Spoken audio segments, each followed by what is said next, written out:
here with the part 4, we've kind of gone back a little bit to some of the um, more melodic, more subtle. I think he wanted to do something a little different than we had in the last couple. So there's a lot of very lyrical music playing over this crazy action that you wouldn't necessarily expect to see in an action music. You'd expect big drums, and which we do have, but for some of those scenes we have gone very simple with piano and strings, and it's a different approach, which he seemed to really like when I tried it. So we went down that road, and I think it's good for the film. It's something different.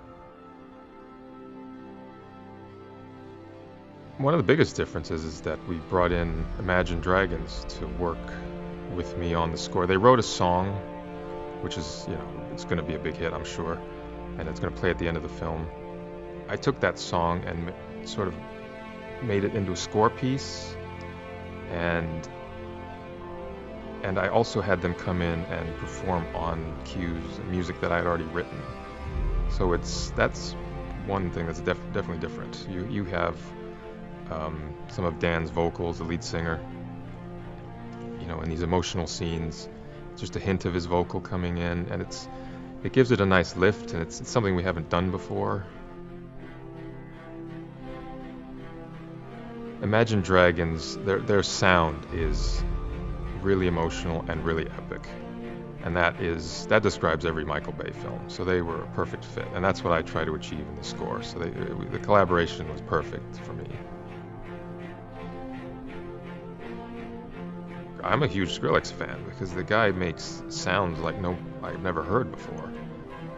And they said he wants to come over to your studio, and I said great. So he kind of just moved into my studio for a week, and we talked. We looked at scenes.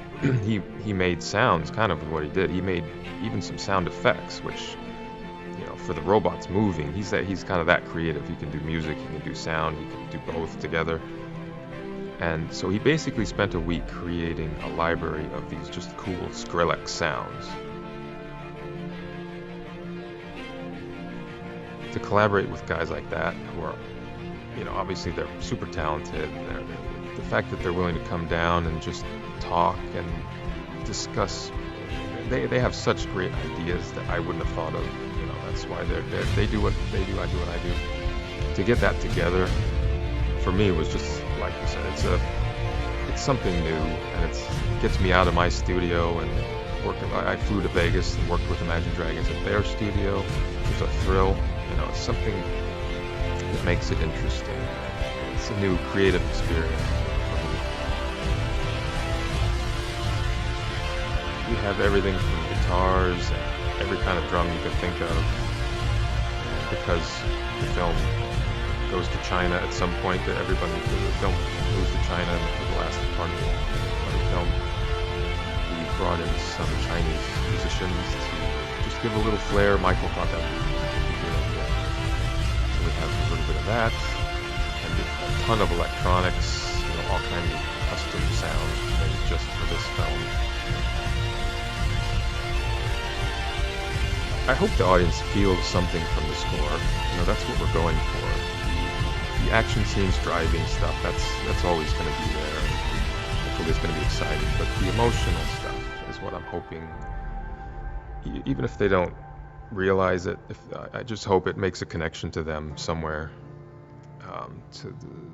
Some of them, after the film is over, might go, that music was nice. I'd like to look more into that. That if that kind of connection is made, it's always nice. But even if they don't think specifically that was nice music, as long as they feel something during those scenes, and then I'll feel like I've done my job.